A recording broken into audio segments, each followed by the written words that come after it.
Welcome back, everybody, for another deep dive with us. Today, we are going to be exploring a concept that's been bouncing around my mind for a while now. And it's this idea that we might be more like vehicles for a higher self, like a soul in a machine, if you will. That's a fascinating concept. I'm really interested to see where this goes. Yeah, me too. And we'll be looking at excerpts from Black Pearl, which is a Thelemic journal that delves into all sorts of interesting mystical and philosophical ideas to examine this very concept. We've got a really cool mix of stuff to unpack: an editor's letter, an essay on memory, and articles on Kabbalah, magic, and rituals. Sounds like a pretty heady mix, but I have a feeling we'll find some really unique perspectives on self-discovery and spiritual growth within these sources. I think so too. Now, for those who might not be familiar with Thelema, it's a spiritual philosophy that emphasizes this idea of pursuing one's true will, which is a concept that we'll definitely dig into deeper as we go along. But let's start with the editor's letter, titled "The Soul in the Machine."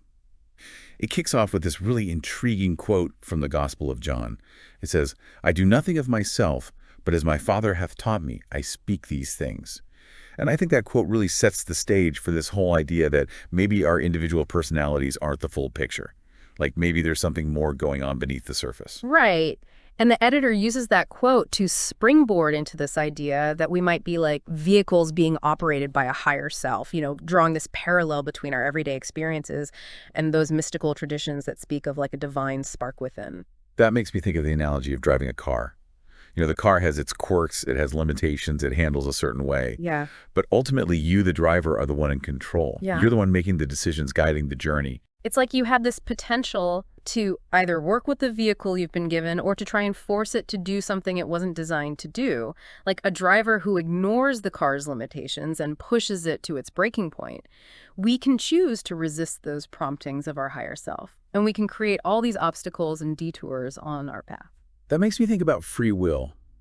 Is it really free will if there's this deeper force operating behind the scenes? That's a big question, right? It's something philosophers and mystics have debated for centuries. But I think this text suggests that while we might not have absolute free will in the sense that we imagine it, we definitely have the power to either resist or align with our higher nature. Yeah, that makes sense. It's like we're given the roadmap, but we still have the choice to follow it or wander off into uncharted territory. So this idea of a higher self kind of working through us, I think it connects really well to another fascinating concept that's explored in the essay titled Memory, which argues that memory is this one thing that we carry with us through death and even into subsequent lives. Almost like a thread connecting our past, present, and future selves, carrying the wisdom and experiences of all our previous journeys. Yeah, exactly. And the essay brings up this really powerful story about Karl Germer, who was this prominent figure in the Thelemic tradition. And he had this really profound spiritual experience while he was reciting memorized Thelemic texts during his imprisonment. Wow, that's powerful. His experience really underscores the power of memorization as a tool for internalizing complex ideas and even unlocking these deeper layers of meaning within sacred texts. It's like embedding this wisdom directly into your being. It becomes part of your spiritual DNA. That's such a great way to put it. Yeah. And it makes me wonder, you know, what about our listeners? What knowledge or experiences are you all carrying in your memories that might be shaping your path right now? Are there lessons from your past that are guiding you or even maybe holding you back? I think that's a question worth pondering because memory can be such a potent force in our lives. And beyond those personal memories that we carry, many spiritual traditions also place a huge emphasis on memorizing sacred texts or mantras. This practice is seen as a way to cultivate a deeper understanding of those teachings and to even strengthen our connection with the divine. It's almost like memory is a bridge, not just between our past and present lives, but also between ourselves and this higher realm of spiritual understanding. Which brings us to a slightly more esoteric concept explored in Kabbalist's Corner. It delves into this Kabbalistic idea of the dark night of the soul, which sounds kind of ominous, but it's actually a very profound concept when you really start to unpack it. Yeah, it's like, have you ever gone through a challenging experience that felt incredibly difficult in the moment, but then looking back, you realized it led to tremendous growth and insight? Oh, absolutely. It's like sometimes those most painful experiences turn out to be our most valuable teachers. Exactly. And that's really what the dark night of the soul is all about. It's a period of intense spiritual transformation where the divine light can feel overwhelming, even painful. Like it's exceeding our capacity to grasp it. And the article connects this experience to the number 210, which holds a very specific significance in Kabbalah. It's associated with the supernal realm, which for those unfamiliar with Kabbalah represents the highest level of reality, pure divine essence. Yeah, and interestingly, the number 210 is also coded with the Latin word nox, meaning night. So this connection really highlights that idea that even darkness can be a form of illumination, a pathway to deeper understanding. So what makes the number 210 so special? It's not just some random number, right? Oh, definitely not. In Kabbalah, each letter of the Hebrew alphabet has a numerical value. And the number 210 is actually derived from the numerical values of specific Hebrew words that relate to the supernal experience. For instance, the word hira, meaning to the mountain, represents the ascent of consciousness towards a higher level of understanding. So it's like this number itself holds all these layers of symbolic meaning, pointing to the idea that what we might perceive as darkness or difficulty might actually be a profound spiritual awakening. Right. It's like that saying, it's always darkest before the dawn. I like that. Yeah, it really does make you think, how can we learn to recognize those hidden lights when we're in the midst of all that darkness? That's a really good question, and it actually leads us perfectly into our next article, which is titled Magic, Power, and Karma Yoga. And it explores this idea of true magical power, but not in like the Harry Potter sense of waving a wand and casting spells. It talks about this idea of aligning our personal will with the divine will, which kind of echoes what we've been talking about with this whole higher self concept. Yeah, that idea of alignment is really central to a lot of spiritual traditions. It suggests that true power doesn't come from forcing our will upon the world, but rather from understanding and cooperating with this larger cosmic order. It's like going with the flow instead of trying to swim upstream all the time. Ex- Have you ever felt that feeling of everything just clicking into place effortlessly? Absolutely. It's often described as being in the flow state, where your actions feel inspired and aligned with a greater purpose. Yeah, that's a good way to put it. So the article also highlights this concept of karma yoga, which it defines as not just action, but also understanding the consequences of our thoughts, words, and deeds. It's like realizing that everything we do creates this ripple effect that impacts not only ourselves, but also the world around us. Yeah, it's like that whole interconnectedness of everything. We're not just these isolated individuals, but rather part of this vast web of relationships and influences. And it brings up this rather provocative quote from Swami Vivekananda, who suggested that it's better to be an atheist than a hypocrite until you've had direct experience of the divine. Interesting. It's a pretty bold statement, right? It is, but I think it speaks to the importance of authenticity, like aligning our actions with our beliefs rather than just going through the motions. It's about walking the walk, not just talking the talk. And that actually brings us to an interesting point about Thelema's perspective on magic. The article explains that Thelema defines black magic as any magical act that is not aimed towards spiritual growth. So it's not so much about good versus evil spells, but rather the intention behind the action. Are you using your will to further your own ego, or are you striving to connect with something larger than yourself? Exactly. It's recognizing that power without purpose can be pretty detrimental, both to ourselves and to the world around us. And I think that leads us perfectly into the next section, which delves into the rituals that are described in the journal. And these rituals provide like tangible examples of how these seemingly abstract ideas can be put into practice. So the first one we're going to look at is called Aries and the Emperor, a ritual of Toddy. Even the title itself is just loaded with symbolism. It is. Aries, of course, refers to the astrological sign that's associated with action and initiation. The Emperor represents that figure of authority, the ruler of the material world. And Sadi refers to the Hebrew letter that is associated with the star card in the tarot, which is often interpreted as a symbol of hope and inspiration. So it's like this ritual is all about taking charge of your destiny and harnessing your willpower to achieve your goals. Yeah, and if you remember our earlier discussion about the higher self, this ritual is really about aligning your personal will with that higher purpose and removing the obstacles that might be standing in the way of fulfilling your true will. So what actually happens during this ritual? What are the actions involved? Well, it involves specific robes and implements and invocations. There are 4 officers who each represent a different element: fire, water, air, and earth. For example, the officer representing fire carries a spear, which symbolizes that active and initiating force. I like that imagery. Are there any other details that really stand out to you? One that's quite striking is the use of a furnace, Participants inscribe on parchment a symbol that represents a personal restriction, as something that's holding them back from fulfilling their true will.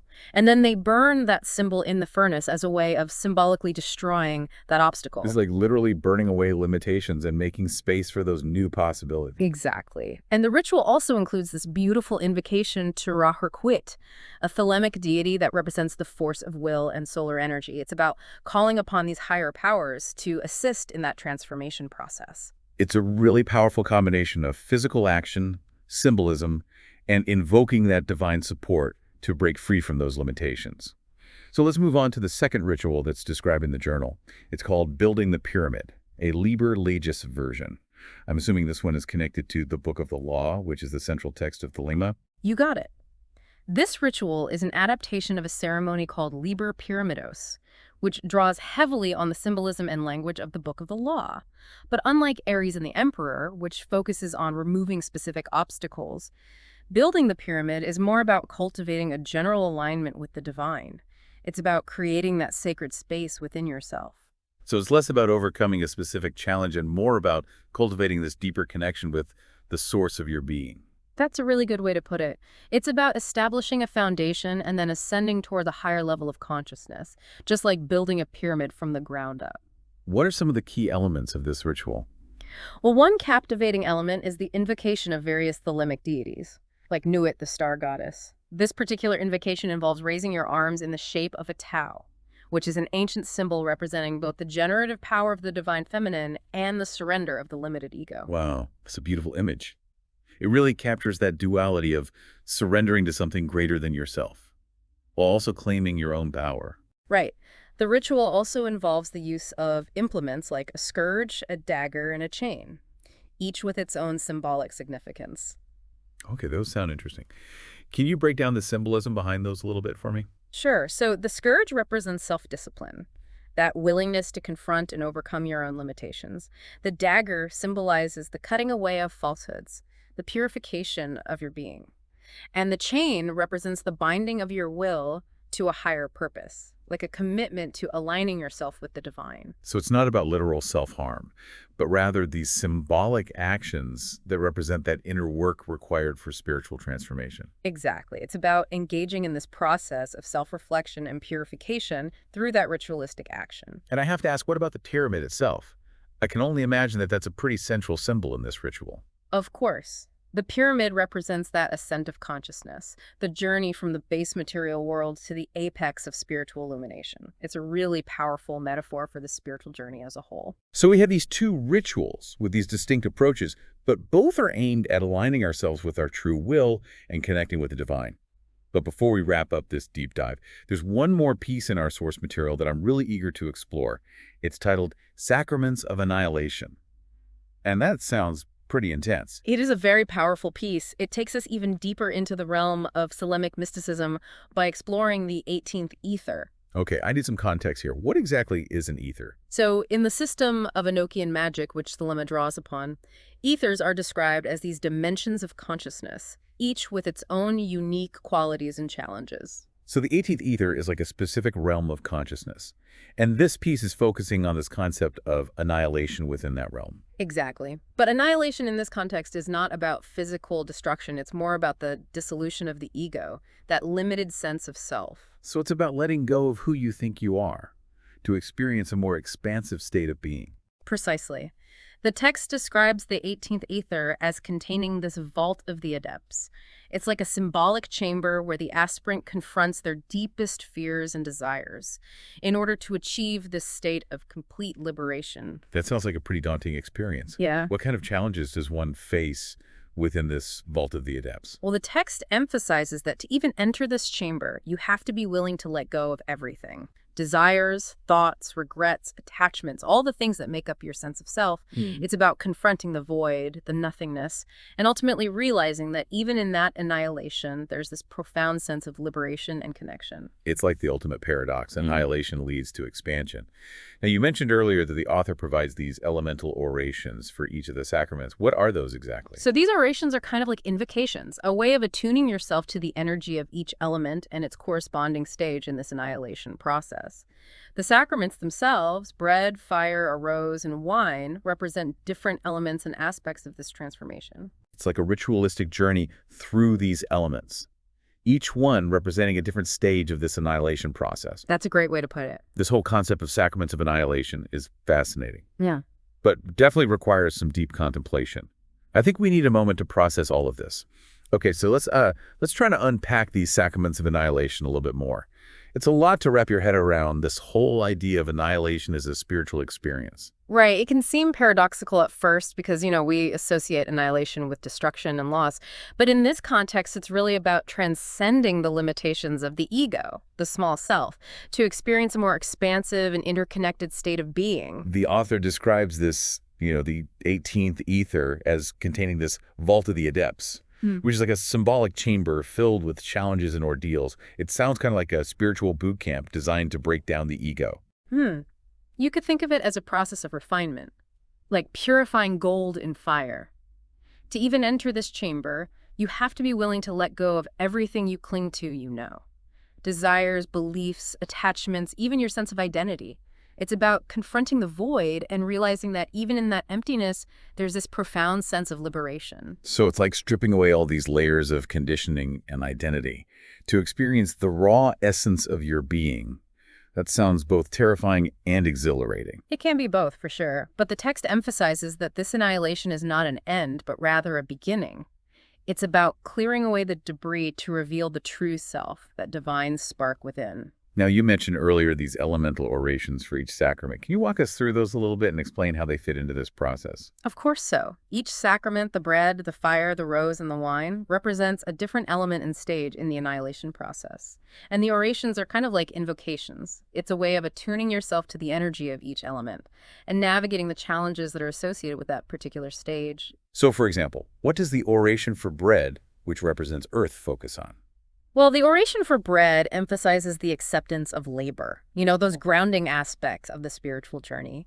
It's about recognizing that transformation requires effort and a willingness to work with the material world. So it's about finding stability and grounding as you embark on this intense process of ego dissolution. Exactly. And what about the oration for fire, which represents the element of fire? Right. So the oration for fire is all about clarity of mind and the burning away of illusion. It invokes the thelemic deity Hadit, who represents that pure, unconditioned awareness. It's like calling upon the fire of wisdom to illuminate the darkness and burn away any false perceptions. Yes, exactly. And then we have the oration for the rose, representing air. That one sounds particularly interesting. Yeah, this one focuses on confronting the shadow self. It's about acknowledging those aspects of ourselves that we might normally try to hide or deny. That sounds intense. Why would you willingly want to confront your shadow side? Because true transformation requires wholeness. It's about integrating all parts of ourselves, both the light and the shadow, rather than trying to repress or deny those parts. So it's about this radical self-acceptance, recognizing that even our darkest aspects hold the potential for growth and wisdom. Absolutely. It's about recognizing the inherent divinity in all aspects of our being. That's a powerful concept. And lastly, we have the oration for wine, which represents water. And I'm sensing a theme of death and surrender here. You're picking up on it. Yeah. This oration is all about letting go of control and embracing the flow of experience, allowing ourselves to be transformed by the process. It invokes the god Dionysus, who represents ecstasy, intoxication, and the dissolution of boundaries. It's about surrendering to the transformative power of the divine, allowing ourselves to be swept away by the current. This whole journey through these sacraments of annihilation has been quite a mind-bending experience. We started by exploring this idea of the soul in the machine. Then we talked about the importance of memory, the power of aligning our personal will with divine will. And finally, we arrived at this concept of annihilation as a spiritual experience. It really is a testament to the depth and complexity of these mystical traditions. They encourage us to question our assumptions, explore these different perspectives, and ultimately to forge our own unique paths towards spiritual transformation. This deep dive has given us so much to think about. But it's important to remember, we've explored these rituals and concepts as they're described in the Black Pearl Journal, but they're just frameworks.